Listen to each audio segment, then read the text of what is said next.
Hari ini kita akan belajar gimana sih caranya untuk membeli saham IPO, apa keuntungan membeli saham IPO, peluangnya apa sih ketika kita membeli saham IPO, dan resiko apa aja sih yang bisa terjadi ketika kita mau membeli saham IPO. So, tanpa banyak basa-basi, langsung aja kita bahas di video kali ini.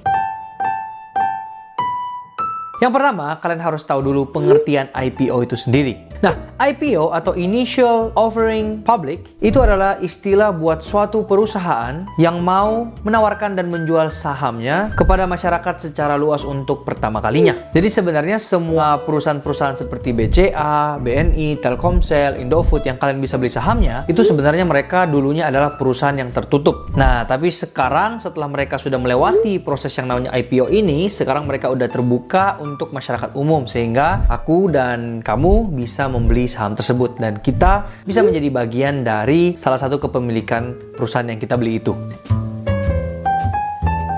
Nah, tentunya mereka pengen untuk mendapatkan dana tambahan agar mereka itu bisa memperluas bisnisnya. Benefitnya apa ketika kalian membeli saham IPO ini? Tentunya harga belinya murah karena kalian memiliki kesempatan untuk membeli saham ini sebelum nantinya akan diperjualbelikan di market. Nah, sekarang aku mau tunjukin sebuah contoh nih. Ini adalah list dari harga saham yang naik setelah IPO. Misalnya saham BCA atau Bank Sentral Asia, tanggal IPO-nya itu 31 Mei 2000, harga IPO-nya itu Rp19, dan sekarang itu di 17 November 2021 7.575. Ya, jadi kenaikan saham tersebut ini semenjak di IPO sekitar 39.768%.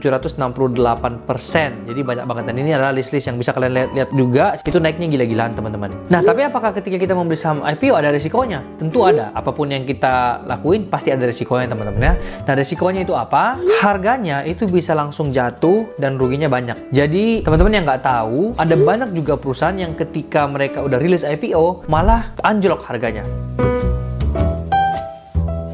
Ada 4 poin yang kalian harus perhatikan. Yang pertama adalah komposisi kepemilikannya. Kalau saham tersebut dipegang 50% atau lebih dari 50% bahkan oleh masyarakat, misalnya perusahaan tersebut langsung memberikan jatah kepada masyarakat sebesar 50% atau lebih, maka aku nggak nyaranin kalian membeli saham ini. Kenapa? Karena saham ini tuh bisa digoreng jadinya teman-teman. Kalau misalnya masyarakatnya lagi ngambek atau lagi butuh uang misalnya kayak gitu ya, mereka tinggal jual semua saham mereka dan harga akan drop. Jadi harga ini sangat-sangat dikontrol oleh masyarakat. Dan tentunya ini juga bisa berdampak untuk proses pengambilan keputusan di dalam perusahaan tersebut. Karena 50% adalah masyarakat. Jadi mereka juga berhak untuk mengatur. Nah, itu yang sangat-sangat aku nggak anjurkan. Yang kedua yang teman-teman harus perhatikan adalah latar belakang dari stakeholdernya. Siapa pemilik saham mayoritas, sejauh mana kontribusi orang-orang ini, bisa dicek juga dari mereka punya background itu seperti apa, sejarahnya itu gimana, mereka dulu pernah ada kasus apa. Jadi kalau bisa cari yang bersih, yang bagus kinerjanya, biar perusahaan ini makin grow ke depannya gitu loh. Yang ketiga adalah tujuan IPO-nya itu apa. Nah, ada perusahaan-perusahaan yang memang IPO untuk mengembangkan bisnisnya lebih lagi. Nah, tapi ada juga yang memang tujuannya itu bukan untuk ekspansi bisnis, tapi mereka mendapatkan dana tersebut untuk membayar utang yang ada. Dan ini yang aku nggak anjurkan teman-teman ya.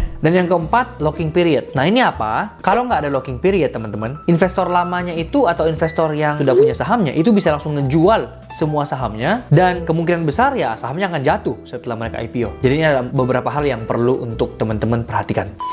Nah, sekarang mungkin buat teman-teman yang sudah ada minat dan pengen tahu caranya gimana, ini aku mau ajarin caranya, oke? Nah, kalian tuh bisa download aplikasi yang namanya Stockbit. Nah, Stockbit ini adalah aplikasi investasi yang tentunya sangat aman karena sudah diawasi oleh OJK dan IDX. Kalau sudah, kalian sekarang masuk di aplikasi Stockbit. Nah, setelah itu kalian udah bisa langsung milih saham IPO-nya yang ada di menu watchlist yang di sini nih. Ada beberapa pilihan saham IPO atau bisa melalui menu 3 garis yang ada di sudut kiri atas dan langsung pilih IPO. Setelah itu pencet. Nah, setelah itu kalian udah masuk di menunya nih dan kalian bisa pilih saham IPO mana yang kalian mau, dan misalnya aku ngambilnya itu yang MTMH. Oke. Nah, ini kalian udah masuk di halaman IPO-nya dan kalian bisa lihat tahapannya seperti gimana, kalian bisa lihat tentangnya gimana, kode sahamnya apa, sektornya di mana, websitenya, jumlah ditawarkan dan lain sebagainya. Bisa sampai di prospektusnya juga dan ringkasan prospektusnya gimana. Nah, setelah itu kalian tinggal pencet pesan dan kalian bisa pencet mulai mengenai penawaran setelah kalian udah baca ini semua. Nah, dan kalian boleh memasukkan jumlah lot sesuai dengan yang kalian butuhkan gimana dan harga per lembar itu yang kalian mau gimana. Setelah itu jangan lupa untuk pencet yang apakah kamu pihak yang terafiliasi tidak dan apakah kamu karyawan MLTH juga tidak. Dan setelah itu kalian boleh langsung review dulu penawaran kalian dan setelah itu kalian boleh centang syarat dan ketentuannya dan setelah itu konfirmasi. Nah, setelah pesanan kamu udah berhasil terkirim, sekarang saatnya tinggal menunggu apakah pesananmu itu disetujui atau enggak. Intinya ini bukan ajakan untuk menjual atau membeli sekali lagi, dan aku nggak mengendorse satupun emiten atau lain sebagainya. Lakukan riset sebelum kalian ingin membeli saham eIPO tersebut. Oke, jangan lupa download Stockbit buat teman-teman yang pengen untuk membeli saham eIPO tersebut.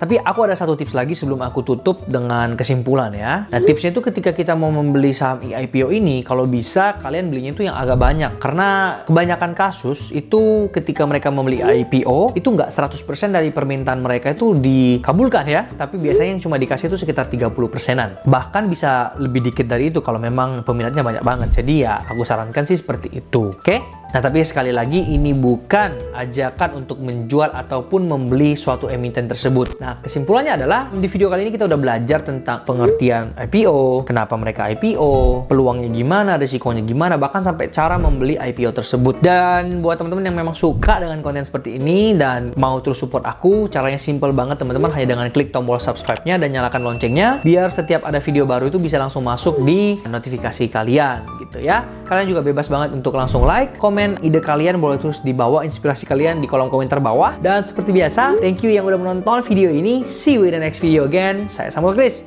mengundurkan diri dari tempat kejadian. Bye-bye!